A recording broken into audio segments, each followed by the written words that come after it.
we are going to bring Johnny Maxwell on here. And today's a really good one because it talks about directing to connecting. It's so easy when you come from the corporate world, right, into like network marketing, and you've been a manager, you've done something like that, to just come in and be the boss and tell people, you know, what to do. And there is an element of that, and that is important, but the connection piece is so important. And so I love the way that John's going to share this. So I hope you are ready to take some awesome notes. Let me get this going.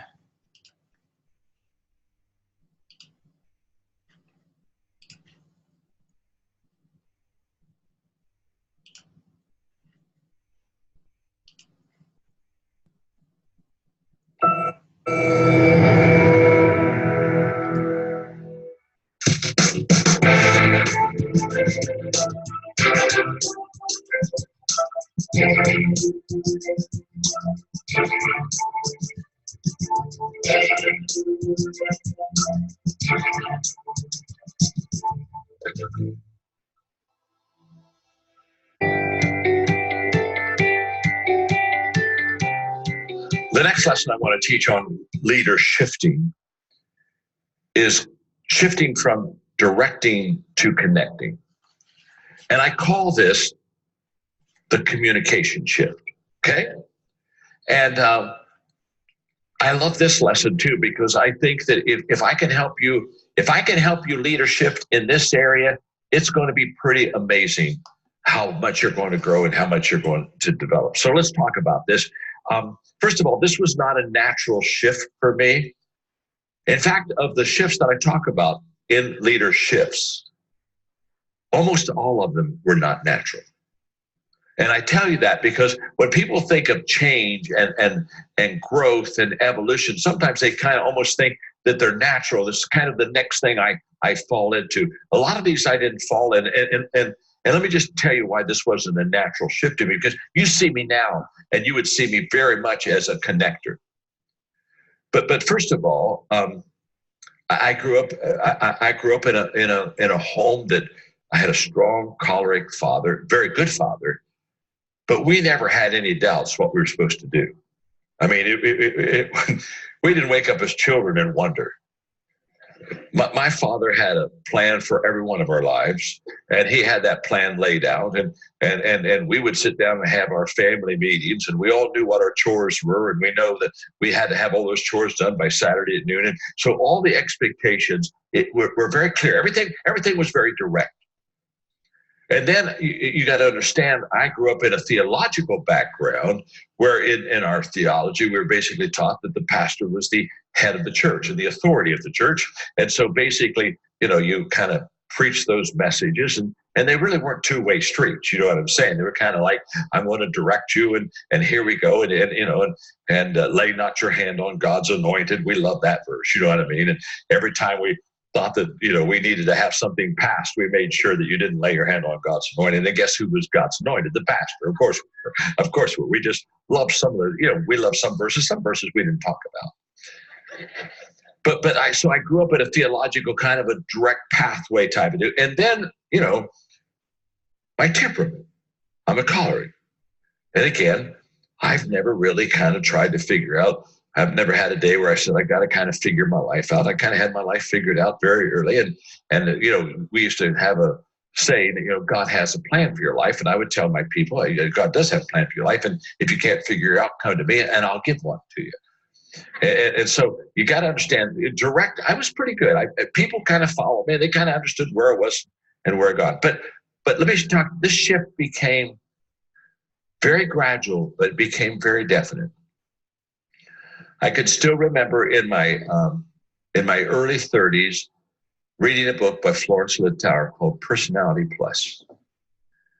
And this book was all about the 4 temperaments. And she was a fun writer. She wrote it in such a fun way that it was an entertaining book.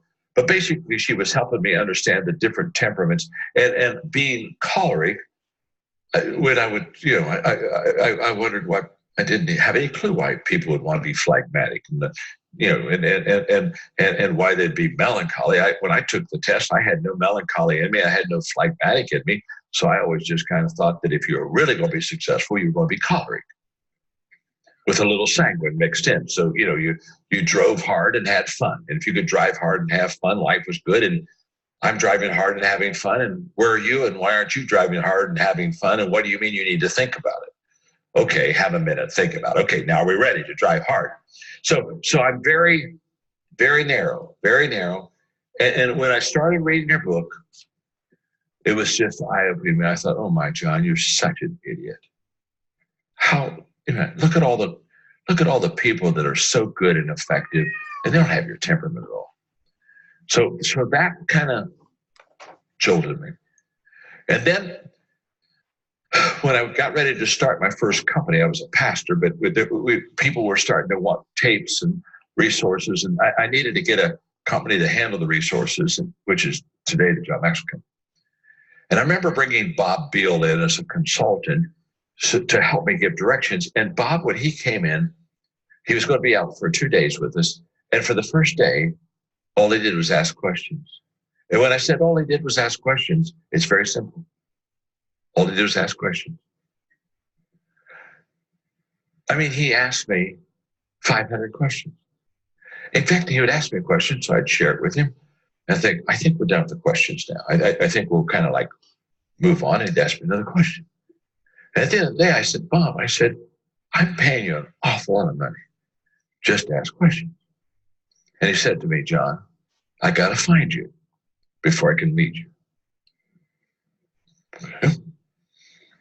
All right, a little less direct again, okay? It was another step. And then when I watched Pat Summitt at the University of Tennessee take her team in for the halftime, and the 3 questions on the marker board at halftime for the girls was, what did we do right? What did we do wrong? What must we change? And I watched these lady basketball players without any coaches. The coaches huddled off in another room. They went up there and they were talking about the game. And here's what we did right. Here's what we did wrong. And they were writing down, did right, did wrong. Here's what we have to change. And then I watched Pat Summitt walk in. At the end of that discussion, look at that marker board, make a couple comments about what they stated and what they said, sent them out. And it was later, after that night, we had a long dinner, and I asked her about that exercise. And she said, John, when I started off as a coach, I led by assumption. Huge statement. And she said, I was constantly missing my players. I assumed they knew things. And she said, the only way I could find out is instead of assuming they knew something, I had to ask them questions. Again, it gets me from directing to more connecting mindset. And so let me tell you a little known story. And that is, most of the time when I teach and lecture, I do what I'm doing right now. I sit on a bar stool. And I found it to be an incredible way to be conversational in my teaching. But it was purely by accident, because when I started in the beginning, I would stand up and I was very intense. And again, I wanted you to get it. So I spoke loud and direct. And if I didn't think you got it, it didn't bother me. I just did it again louder and more direct. And, I'm just wanting to make sure you got it. When I'm done, I want them to walk out and say, they got it. They got it. And so I was at a racquetball tournament, and I really pulled the lower right part of my back really bad. So bad that for 2 days I couldn't get out of bed. And then I had to go to Pennsylvania to do a conference, and it was a 2-day conference. And I thought, I can't do this. I mean, I can't physically do this. So Margaret went along with me, because I couldn't get up myself, couldn't dress myself. So she went with me, and so I told her, I said, I'll come, but you have to have a bar stool for me and a table, so I'll just sit and I'll teach. And that's what I did for 2 days in Allentown, Pennsylvania. I just sat on the bar, take the stool, and I taught. So I'm going back to the airport, and I'm thinking, wow, I came in this with a bad back, and I can't believe the energy I have. I've got a lot more energy than what's normal. And all of a sudden it hit me. It's because I wasn't extending or expending my energy standing. That I was relaxed and that it didn't require as much energy. And then all of a sudden it hit me. Not only did I save energy by sitting, but what I did is my teaching became conversational instead of directional. And so this was purely by accident. I'm not smart enough to figure this out. If I wouldn't have pulled my back, I would have never sat down and started teaching. And I'm not telling you to do that. Oh, I don't think it just fit me. And from that day on to this day, I basically have chosen when I can. There's a few occasions I can't, but when I can is to basically sit, because I find that if I sit with you, I connect with you. If I'm standing, it can get a little bit more directional. So the difference between directing and connecting, let me compare it from directing is kind of authoritative, where connecting is collaborative. It's a different mindset. Do I want to come across as an authority with you, or do I want to come across as a person that wants to collaborate with you? Directing is all talking, whereas connecting is quite a bit of listening. Directing is top down, connecting is side by side. When you direct people, you enlist them. When you connect with people, you empower them. Direction is more assuming. Connecting is more understanding. Directing gives answers. Connecting asks questions. Okay? Directing is more my agenda. Connecting is more your agenda. When I direct, I'm standing on my ground. When I connect, I'm going to your ground. And this is a great leader shift to make in your leadership. I think directing is mostly all about me, and I think connecting is a lot more about you. So how do we find common ground? So if we're going to be connecting with people, we got to find common ground with them. That's where it starts. My goal is always to find common ground with you. So how do I do that? What's needed to find common ground? Number one, humility. And when I speak of humility, let me say it in this context. Let people know that you need them. There's something very connecting when you go up to people and say, I need you. Especially when it comes from a leader. And by the way, in the beginning, because I was directional, I was exactly opposite. I never expressed to the people that I needed them. You know what I thought? I thought they needed me. Back then, it wasn't, my name is John and I'm your friend. Back then, my name is John and I'm Superman. And I'm just going to fly in and land right among you. And, wow, I'm here, and be healed and be whole, and, the whole process, and, just kind of make everybody go to a higher level. And that, let me tell you something, that worked until God gave me a bigger dream. Now, here's what happens. When God gives you a dream that is bigger than you have two choices. You can either become overwhelmed and give up, and that's a possibility. Okay? You can just say, oh my gosh, this is way bigger than me. I got to give up. So you can so the choice are, I can either give up or I can get help. One of the two. And when the dream becomes big, all of a sudden, giving up wasn't the option. So I said, I've got to get help. I've got to have people help me. So when somebody comes and tells me that they're the phrase, I'm a self-made man, when everybody tells me they're a self-made man, I always look at them and say, oh, I'm so sorry. Oh, that's so terrible. Oh, it's not the reaction they're expecting. But what I'm saying is, if you've made everything yourself, you haven't made much. One is too small of a number to achieve greatness. And so today, when I look at what I see as my dream and my vision, my first response is, I need you. I got to have people. I've got to have more people. I just, at the first of this week, sat down with my key leaders and I cast vision for them for transformation. And in the next few years, I need thousands of transformational trainers. Not hundreds. I mean, I need thousands. You say, how many thousand? I don't know. Maybe 20, 25,000. Transformational trainers. Now, I'm just stopping here for a moment. I'm sowing seed right now into you. I need you. I need you. I need every one of you to say, boy, I'd like to be a part of transformation. I'd like to be a transformation trainer. Now, it's not for me to talk about that right now. I'm just casting the vision, but I just want you to know that for what I want to accomplish, I don't need 10, I don't need 100, I don't need like 500. I need thousands of them. And I happen to believe that God will give them to me.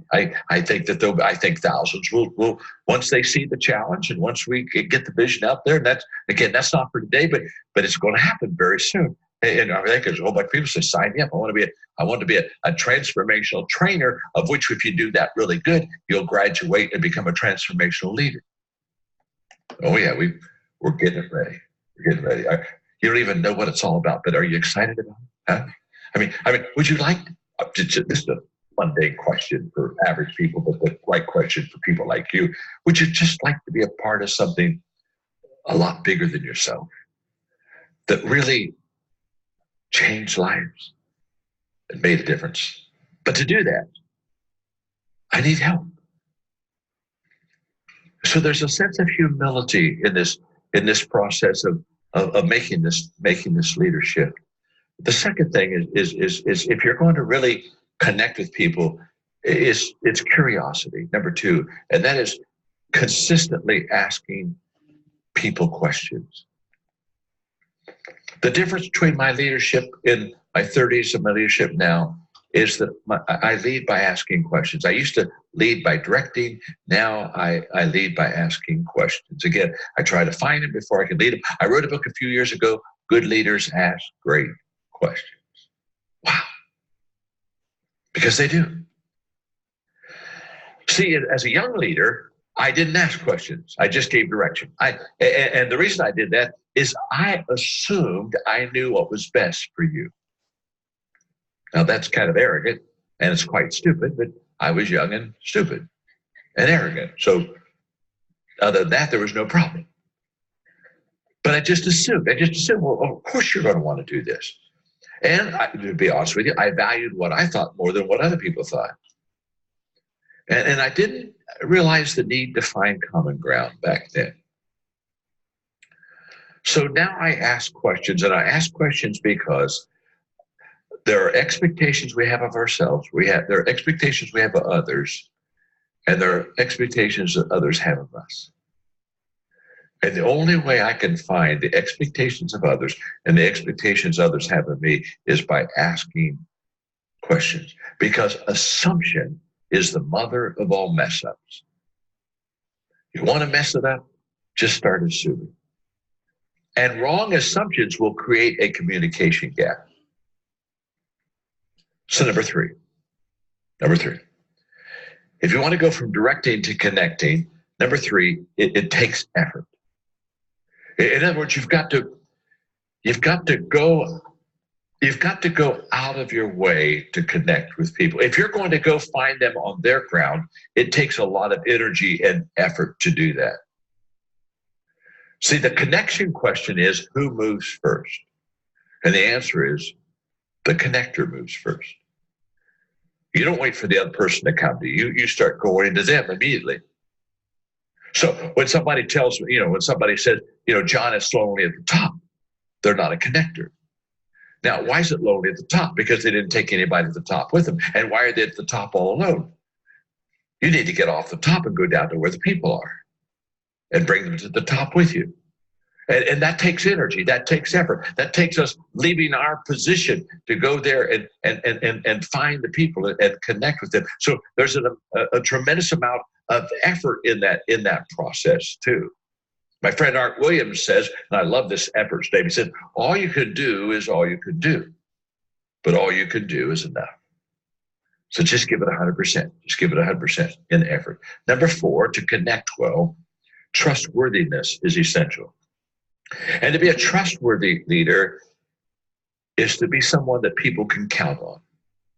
Maybe the greatest expression of your leadership, maybe, is when somebody comes and says, I can count on you. To have a leader that you can count on. And trustworthy doesn't mean you're perfect, okay? We got to make sure we got that right. I don't think people want a perfect leader. I think they want an authentic leader.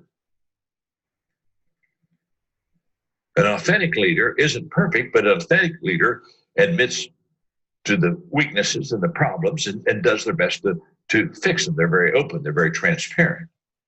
And trustworthiness means that that I can count on you. I can count on you. I think if we think of ourselves as being perfect leaders, if we're honest with ourselves, we disqualify ourselves. I mean, let me take a poll. How many of you are just amazingly perfect? Just check it. Because there might be one. I'd like to kind of meet you and kind of say, can I just rub up against you and see if a little bit of that amazingly perfect comes off? How many of you have probably had some failures in your life and made some pretty big mistakes? Would you relate that? Okay. Now, that shouldn't disqualify you as a leader. If you're authentic and you're willing to grow and learn and change. Isn't that right?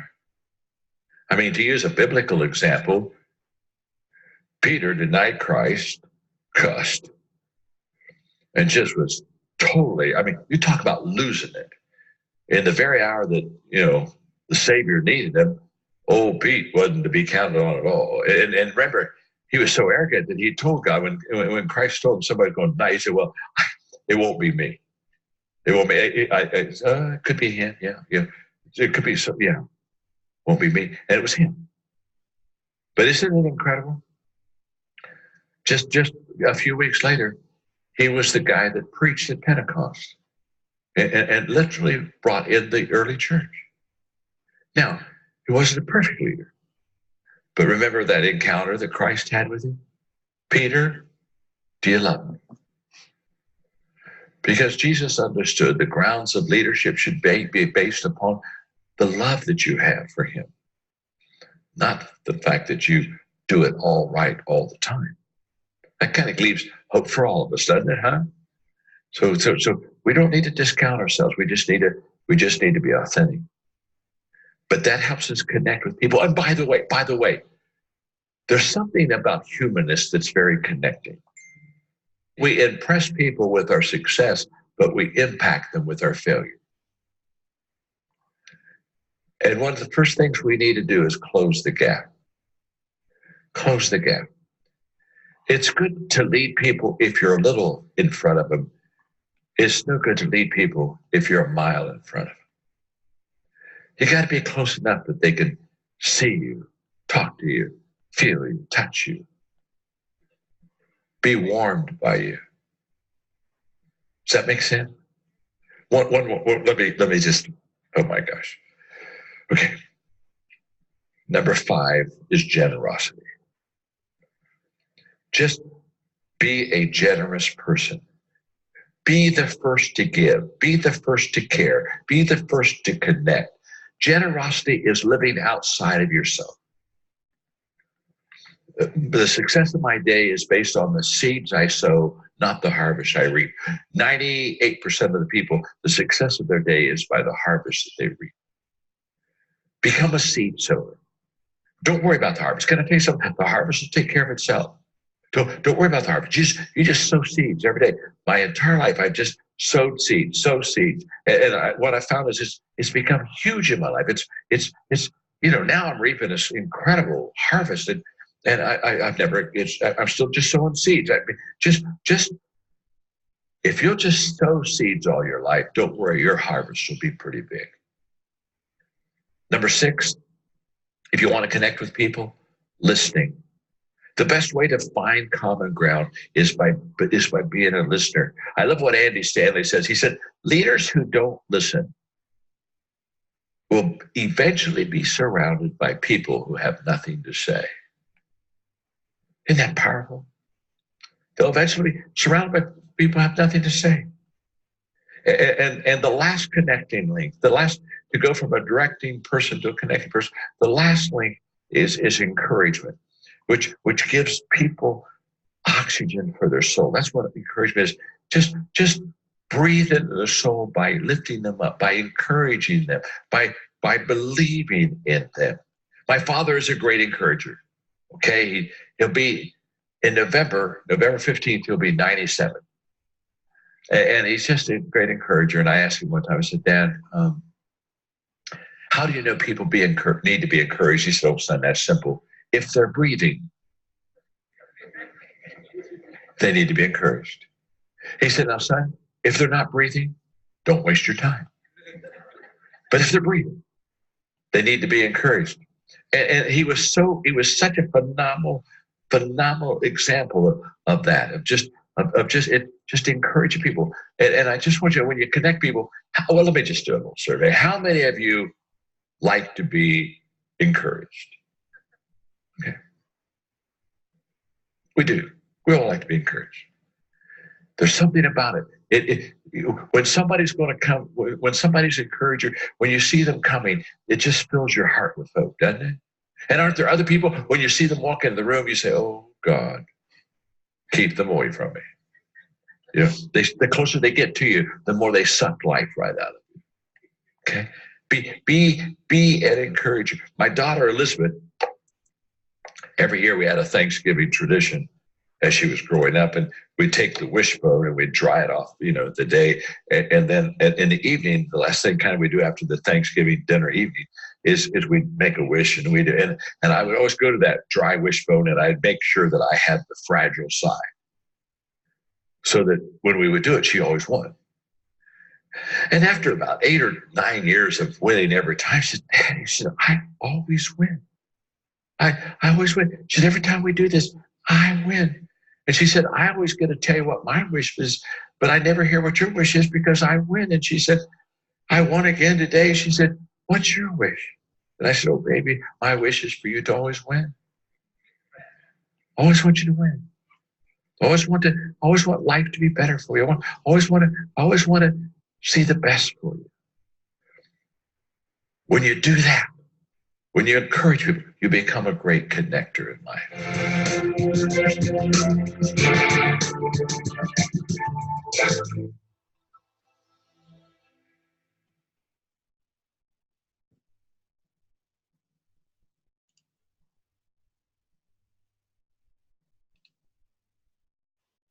Now for the application. I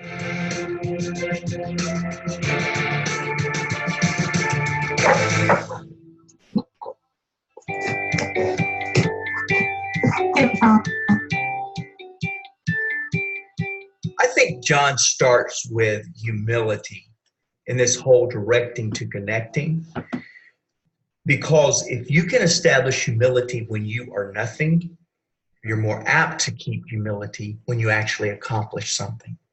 John talks all the time of humble beginnings, humble beginnings. His brother Larry was a millionaire by the time he got out of college. John was not. John's first church, he says this often, it was Maud, Margaret, and me. That's who was at his first leadership assignment. 3 people, and 2 of them was him and his wife. And he still tells that story. Why? Because he can't find other stories? No, he could talk about a president that he met last week. He can talk about a phone call that he got from the CEO of AT&T a couple of weeks ago. He's got a lot of stories. But he always intentionally goes back to that moment of humility. And again, I think that's for 2 reasons. I think 1, it's to remind him I started with nothing and I'm still that same person. And then 2, I think it is to diminish the success gap. A lot of times people will see those of us that are in leadership, and it's human nature, they put us on pedestals. A lot of times it's the leader that needs to be the least one on a pedestal. We all know the stories. So what it is that I believe John is doing here in this shifting from directing to connecting is you have to keep the success gap from hindering your influence. So again, how do we do that? We talk about the things that make us normal, that makes us approachable. I've heard a lot of communicators, John's repeated this, of course, that says the biggest gap in communication is the distance between the stage and the first seat on the floor. Because so many times communicators communicate from where they are today, not the journey that got them there. And so I want to dig into this question of starting with humility, keeping humility. I was struck recently by a leadership conversation that I had with a leader that said, "Hey, I just humbly have to tell you all that I've been able to accomplish last year." And I just kind of laughed because I say the same thing. Let me tell you, I'm getting ready to be humble with you, because if I don't use the word humble, you'll never know I'm going to be humble. It's just, thanks for the warning, because we'd have never known. And what I think we need to do to connect with people is you need to stay relatable. And humility allows us that. Humility is the vehicle for relatability. If I can authentically, I'm not talking false humility, but if I can remain humble at whatever place or accomplishment I find myself in, it gives people a greater appreciation and greater inspiration that they can accomplish things as well. It's what I love about John. It's what I love about his content. It is so simple. John wrote his first book, still in print, Be a People Person. I don't know if you picked that book up. It was 27 chapters, 3 pages per chapter. And so you may have heard John tell the story about this woman come up to him several years ago and said, "John, I just read your book, Be a People Person. What a great idea. I love the idea of keeping the chapter short, 3 pages per chapter. How did you think of that brilliant idea?" And he said, "Lady, that's all I knew how to write. I didn't have anything else to write. It was the capacity of my ability to teach." I think we should always keep that capacity. John right now is mentoring me on being a little more concise. You may not know that in this roundtable discussion. I'm talking a lot more than you guys. But this idea of being more concise, because we as leaders, the more success we get, we kind of like to hear ourselves talk. And what we do is we lose connection because we're too busy exonerating ourselves from humility. I think the greater our success, the more that we need to be focused on humility. There's 2 things I'd like for us to discuss today. One is blind spots. How do we know whether we're connecting or directing? I'd also like for us to think through, how do we as leaders connect, or how do we over-connect when we're leading teams? I'm a relational leader. If you got to be a part of the video teaching that I did on directing to connecting, you know that I started with connecting. I'm a relational leader. I love connecting. Just come be on my team. You're going to get more hugs than you want. I just love connecting with people. My dad taught me to love people more than anything else. The thing I teach my daughter all the time is, are you going to choose people or possessions? Is people more important or things more important? And there's days she's not sure, as there's days I'm not sure. Some days I could do without the people aspect. I'm a connector. I love connecting with people. I'm relational. I'm a high I in the DISC test. Well, I think that my journey and how John has mentored me is I realized that I was over-connecting. I was relationally allowing people to settle for less than their best. We've talked about that in a couple of our applications, to how a leader can be so relational that they connect more than they direct. So for me, and you heard this in my teaching in the other segment, for me, I went from connecting to directing back to connecting. John has mentored me that way. I still remember to this day, and again, I taught about this. I was connecting with people to connect, and John said, when are you going to stop putting relational equity in your pocket and pull it out and start directing people rather? When are you going to stop all the connecting and start leading something? He asked me this question: do you want to lead or do you want to be loved? Rocked me. And I'm like, well, I want to lead. That's the whole point of this thing. And so I went to this directing. I'm directing everybody. I'm telling you what to do. I am the boss. Let's all get going. And I got really intense with my leadership. Really intense. I put on a coat that was not mine. I directed to direct, not directed to connect. And I love to talk about the successes. I love to talk about the people on our team. I love to talk about that our team is now 300% larger than it was when I first started leading. I love to talk about all the successes, but the reality was in the transition, the leadership, I overcompensated from being a connector to overplaying being a director. It's funny, my executive assistant's been with me a long time. I got a text from her in the last little break that I took that says, hey, remember to have fun and not be too intense. She knows me. She's like, don't get back into the directing mindset without connecting. And it's true. It's true, isn't it? That for me as a connector, I went to directing and I began to not connect to direct. I began to direct to direct. Hey, I've been building relationship forever. I've been hugging forever. Today's no hug zone. Let's get things done. And some people gravitated to that. But what happened for me is I put a gap between how I'm supposed to lead and why I am leading. Because I direct so that I can connect, which is the final step that we talked about. How do we direct to connect? This idea that how do we as teams, as leaders, know whether we are connecting with our team? I think we have to become comfortable with leading yet connecting. But I think for those of us that are prone to blind spots, we need people around us that will keep us grounded, that will keep us on point with who we're supposed to lead. We talked in the first segment about the band of brothers that I had, the inner circle, the outer circle. These components are really important when we get into shifts that don't come natural for us. It was not natural for this relational leader to go from connecting to directing. That's why I overcompensated and began to direct to direct. And I'd walk into meetings and people that had worked around me for years would come out and say, who are you and where'd Mark go?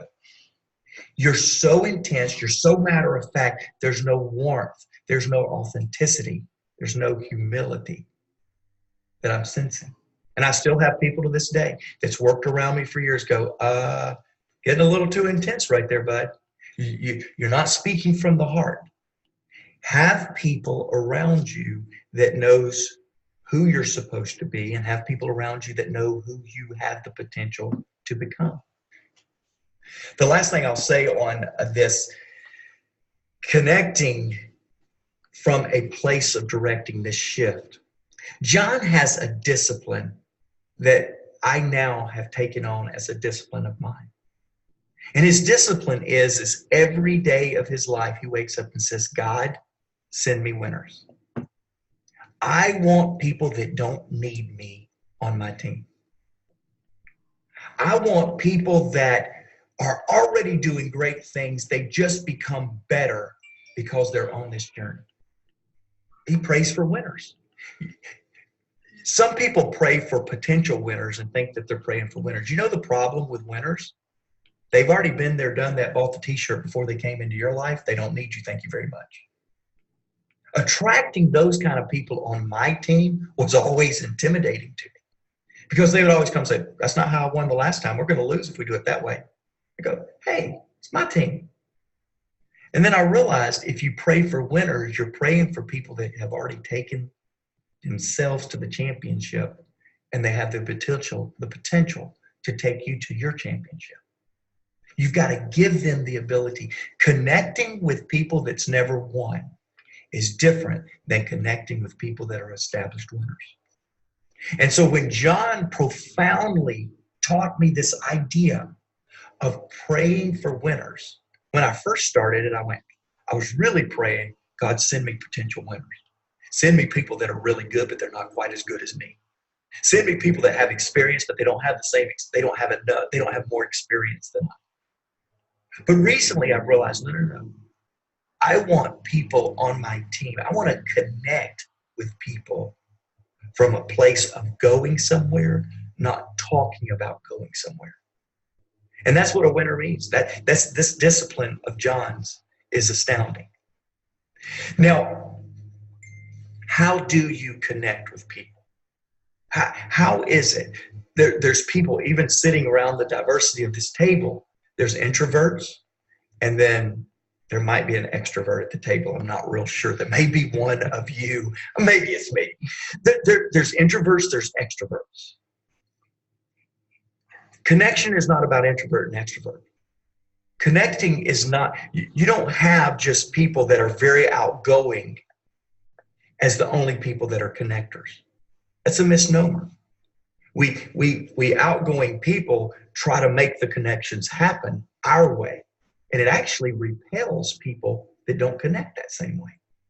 Whereas an introvert is very deep and meaningful in their connections. They don't have to shout it from the housetops with red hair on fire. And so, but connecting is not an option. How do we connect? I believe the key component that's required, extrovert, introvert, leader, wannabe leader, is trustworthiness. I think it's the ability to be trustworthy. Do you trust me? Do I trust you?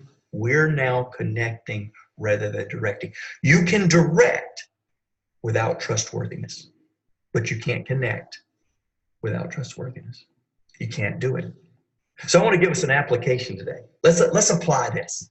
So I want to do a trustworthiness audit. I want you to sit down with a trusted friend and answer questions about your trustworthiness. You've got the questions there provided for you. I want you to use a scale of 1 to 5.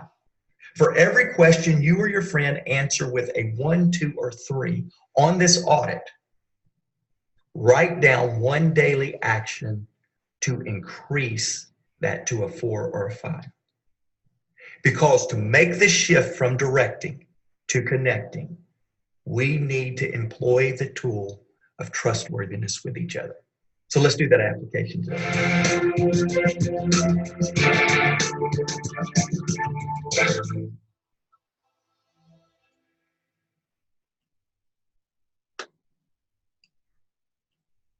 Man, that was some good stuff. So I want to go first. I see we got Adam Goley on here this morning. So I want to just hear what some thoughts you have are today. Adam, how you doing, man?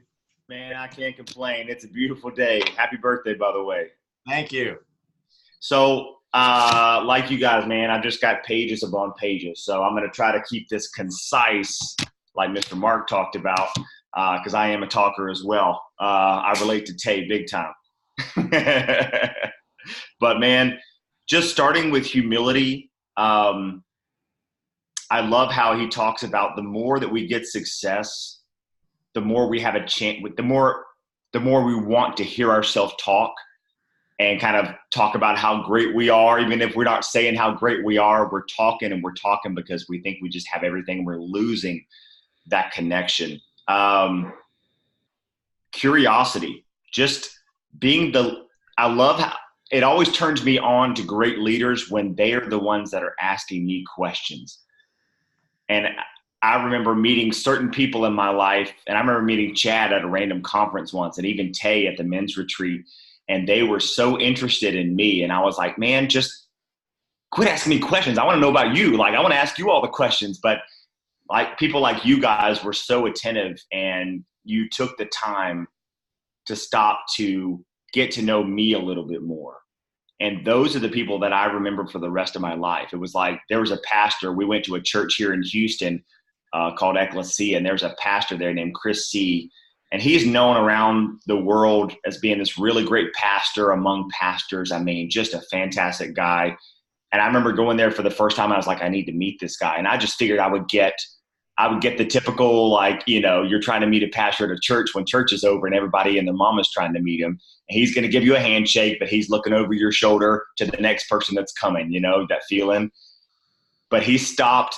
Literally the rest of the congregation, the rest of the church disappeared for 15 minutes. And I had his attention and he connected with me. And I have never, ever forgotten that moment as long as I live. So it's like, let's not get too busy that we're forgetting to connect, to slow down.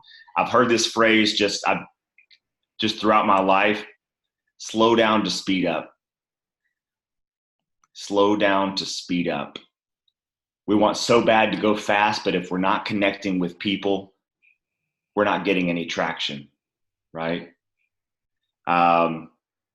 Trustworthiness, generosity. Be the first to reach out. Be the first to connect. Be the one that you know, don't wait for that person to come before you go to them. Listening, the best way to find common ground. And that's what I was talking about earlier, just taking the time to listen. Encouragement. Every single person needs encouragement. I think it was, who was it? I may be misquoting this, but I think Charles Schwab was like, you know him as the big CEO and businessman. He said the way to get the best out of a man is to encourage him. And I'll never forget that as well. So we all need encouragement. We all go through different phases of life. Even leaders have, you know, parts of their life where things get hard. Everybody needs encouragement. Nobody's exempt. Directing to connect. That's one thing too. I'm a people person, and my wife is a red. I'm a yellow. So it's like we're both on those ends of the spectrum. My wife is an awesome leader, and she has learned so well not only how to direct, but how to connect with people, how to come from the heart so that you're speaking to the heart of somebody. And when you're speaking from your heart, it's always going to be received in the heart by the other person. And so for me, I was like, I love to connect with people, but she was like, but we also have to lead them too. Because we're here in a business where we need to help to connect people and lead them, give them the right steps. So we can't just connect. We've also got to direct, but we can direct to connect. I love that. Love that. I love what he says when Mark gave us some tips at the end there. He said, John Maxwell wakes up every morning and says, God, send me winners. Send me people that don't need me. And I think part of it is we want, again, it's like we want people to be a little bit lower than us, so it makes us feel good, and we're always the one telling them what to do. No. I want I want to be surrounded by people that are better than me, because not only is it going to benefit me, but it benefits me in every way. It's going to sharpen me. I want people that are better than me so that I can get better, because none of us have it all figured out. And I love that trustworthiness bridges that gap, right? We have extroverts and introverts. We have so many different people on our team, but just being trustworthy, showing up when you say you're going to show up, be the first to reach out and connect, be the one that's going to go out there and take one for the team. You're out front and people say, you know what? I can trust that person because they show up every single time for me when I need them. They're not too good to come down off the stage and meet me. Right? Look me in the eyes and connect with me because they want my success. I trust them. So this was huge, man. I'm trying to be concise and not go on and on. I've just got pages and pages of notes here, but incredible session. Man, thanks for sharing, Adam. You took half of what I had right there, and I love it because we're definitely on the same wavelength and pretty much the same person, I think. So thanks for sharing so much. Let me go over here. Mr. Tay Young, how are you doing this morning? I'm doing great, Chad. Thanks, Adam. You just added another page to my notes. So that was all good, man. That was some good stuff. And happy birthday to you, Chad. That's awesome. Man, there was just so much good in this that I could have went just about anywhere, because it really just, if you don't know, I'm a yellow personality. So when you say connected people, it just brought out the ultimate yellow in me, but it also brought out some things where you've been hurt and you shut down those walls, and it made it hard for you to connect to people. So I'll just kind of keep it to with my notes and what really stuck out to me. One of the first things he said, find people before you lead them. And to me, that really thought about something that my wife said to me a couple years ago. She said, every 6 months, people go through a traumatic life experience. And when I thought about that and just thought about our business, how we have to talk to people every day, and we hear people say no every day, I think that's we're coming in with building that relationship with those people, not just in a sense or trying to sign them as loyal customers or distributors, but actually seeing, you know, what's going on in their life and actually connecting with them on levels that's deeper than you actually signing them up for something. And I think when those times come and you do reach out to that person, you do be that first person to reach out to them when that life experience happens. And I think they appreciate you more, and they will value you more for that. So when they do sign up as a loyal customer or distributor, it won't be for the products, it won't be for the business opportunity. It will be because they trust you as somebody who really cares and who values them deeper than the level that most people think of them. And what I wrote down when I said that is, if you would just listen to people, they would tell you everything about them that's going on in their life. If you don't notice, people love to talk. So for me, I love to ask questions, because I know if I can just ask you questions and you would tell me what I need to tell you. So I don't have to like come up with things in my head or just come up with solutions for you. Like if I just ask you enough questions, you will tell me exactly what to say to you. So that'll give me a better understanding of how to talk to you in the situation that you're in. So that was the key for me. And then it say, look for common ground. And that just kind of goes back to that. If you look for common ground, like most of the time, people just want help out of the circumstances. And that's all they want you to do, is just find a way to help them out of the circumstances. So as you look for common ground and you actually talk to them on the level that they're on, then, you know, that'll give you an opportunity just to be genuine and just to be authentic in your conversation. I think people appreciate that more than anything else. And next thing he said, be a seed sower. I love that, because man, I just love talking to people. I just love connecting with people outside of anything other than like how are you doing as a person. And I think for me, that just me just being the yellow personality, just always wanting to help people. So when you be a seed sower, you have to understand, like, you won't always get a harvest from a person you're talking to. Sometimes you will sow seeds in this person and reap harvest in the next person. So for me, I don't think about what can I get from this person. I understand, like, I can talk to this person, I can help them out of whatever circumstances they're going through, and I can really not focus on like what am I getting out of that. So it just kind of shift you from just putting all the focus on you to putting it on them. And just one last thing I want to leave you guys with, well, it's two things, but when you talk to people, you have to understand there's value in every single body, but you have to be willing to dig that value out of people. So when I say talk to people and have conversations with people, like everything within that person, everything within their circumstances is something that's going to strengthen them. It's something that's going to get them to that next level in their life. As you sit there and listen, like, they're giving you everything that you need to dig that potential out and speak it over them. So just take time. And I was at a conference with Chad, and Darnell Self said something I thought was like, it was like a aha moment for me. He said, notice people. People just want to be noticed. Like if you see somebody just sitting here and you know something is wrong with them, don't just walk by them and just speak. Hey, how are you doing? Actually sit down with that person. Ask, how can I help you? If you see the person at Walmart who's greeting you, like everybody comes through that door and just, hey, how you doing? Have a great day. Like actually stop and ask this person, how are you doing today?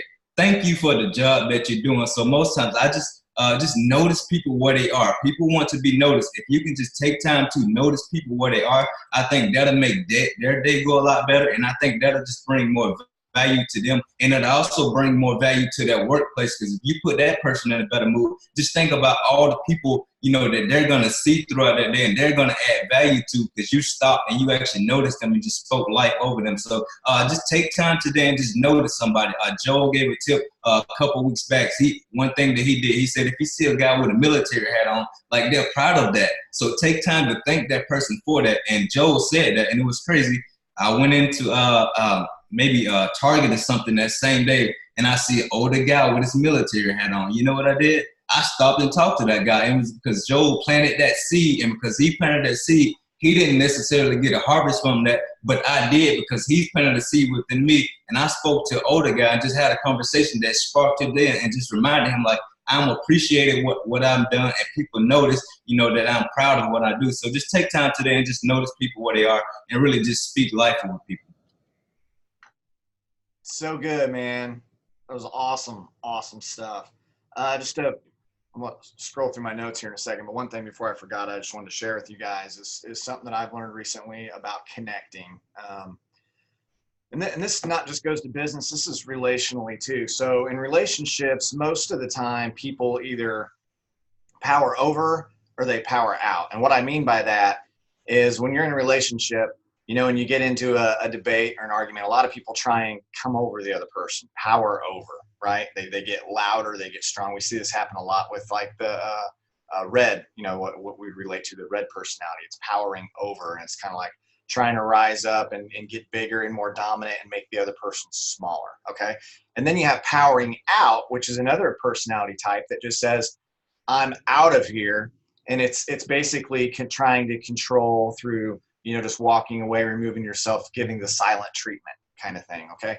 But what emotionally healthy people do, and I feel and I'm convinced the best way to connect is to power under somebody. Because when you power under somebody, you're coming along and you're lifting them up. And it's very, very rare that anyone in their life has anyone that'll come and power under them. And so, you know, this is something I learned recently. I took my daughter to this thing, and it basically taught me to not power over my daughter, not power out, but power under. And it's this idea of supporting someone and lifting them up and putting them first. So it's really this picture of servant leadership. And so I want to share that with you guys. And my iPad went out here. Let me check something real quick. So just to go back, and I love how, you know, John started off sharing how he was just, his natural personality was to be dominant and direct, right? Just direct and not worry about connecting. He thought everyone should be choleric if they want to be successful. And if you don't understand that, you know, it's interesting that each one of the four personality types we talk about, the colors, they line up with sanguine, which would be blue, and choleric, which would be red, you know, philagmic and the other ones. And so what he said though is, and this is so important, I think, in this business especially, because the only way to truly succeed in this industry is to be a servant leader. If you're constantly directing, you're constantly going to be pushing people out of your business, because most people didn't join this to get another boss, right? And in the corporate world, you have leverage. If you're a boss and you're a manager, you have leverage because you have some control over people's time and you have some control over their finances. But in this is a voluntary army, right? So you're going to keep people in your business and you're going to build people in your business by servant leadership. So I love how he said some of this. He said, directing is authoritative and connecting is collaborating. Directing is top down, connecting is side by side. You're either enlisting people or you're empowering people. Direction, you're assuming. Connecting, you're understanding. Directing is about me, connecting is about you. Directing is all about me, and connecting is all about you. And so I wrote those things down. And then that we need people. You know, you gotta let your team know that you need them. I think some people say, you know, if it's going to be, it's up to me. And there's a sense of that, in the sense that you have to lead by example and you have to put in the work. But there's also the trusting the process, that when you're leading by example and you're putting in the work, that people will follow. But you got to let people know. I mean, you got to let them into the big vision of where this company's going and where your team's going, and that you want to create, you know, 100 six-figure earners or whatever the goals are that you have. And so you got to bring people into that and the vision that you're casting. People are always asking themselves on your team, they're saying, does my leader want more for me, or do they want to pull more out of me? Do they want more for me, or do they want more from me? And you got to make sure that you're making enough investments into those relationships where there's no doubt that you are there for them and you're there to serve them and you're there to give much more than that you want to get from somebody. You know, you can't just show up the 3 day, you know, not talk to your team the whole month and then 3 days before say, hey, what's your goals this month, when there's 3 days left in the month. You know, and just be like, all right, let's get fired up. That's sending a clear message. You trying to get something from them for you, right? That's the clear message. There has to be investment, especially before you make a withdrawal. Just like a bank account. You can't go to your bank and put $10 in 3 times and go, I'd like $1,000 withdrawal, please. They'll be like, you don't have $1,000 in this account, right? So you gotta invest much more than you're withdrawing. And if someone's breathing, they need to be encouraged. I think a great thing we can all do every single day is make sure we're encouraging people, right? And genuinely encouraging people and just pouring into people, because it's like that life boomerang, right? If you're encouraging others, first of all, you get encouraged in the process of encouraging others. Like, it lifts your own spirits up just by tell me that you've gone and done something to encourage someone and it didn't encourage you. I don't think that exists. It's just automatic. You do something good for someone else, it makes you feel good, right? It's better to give than to receive. And it's interesting how that works. And just let's see, I got one more or 2 things here. Here's the flip side. Okay, so we talked about don't be overpowering, don't direct, but let's not take that too far. Let's balance it out here and say, relationally, don't allow people to settle for less than their best. And do you want to lead or do you want to be loved? There's a difference here. You know, when you're parenting, do you want your kids to be, you just want to be their friend, or do you want them to be successful in life? There's a difference, right? We can be their friend and give, enable, and not get the result that we want. So make sure you understand the balance here, because there's ditches. There's over connecting to where you're trying to do everything for the other person. You're like, oh, their life's falling apart. And you're like, oh, it's okay, you're great. Been there, done that as a yellow, right? And then there's the other flip side where you're overly red and you're just like, listen, do what I say, or, you know, it's my way or the highway kind of thing, right? So there's a balance. You got to keep the balance between the two. And God, send us all winners. You know, that's my prayer for myself. That's my prayer for you. Hey, we get around winners, we all grow. Don't be too overconfident or arrogant that you have to know best, right?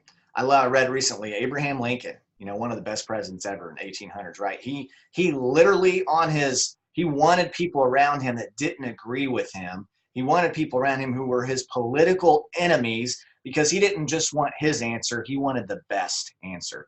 Be a person who wants the best answer, even if it's not your answer, because when we get people around that are smarter than us and more successful than us and have done more than us, then we grow too. So be okay with that. And it's just gonna help us all. So let's all, man, I pray all of you have some winners, that you meet some winners this week, that you learn something this week. It's what we learn after we know it all that really matters. And just appreciate you guys. Thanks for getting on here today. Hope you learned some great stuff. And I think Joel will be back with us on Tuesday. So when we go into the next lesson, which I'm sure is going to be awesome too. So have a great day, everybody. Have an awesome weekend. We'll see you Tuesday morning. Take care.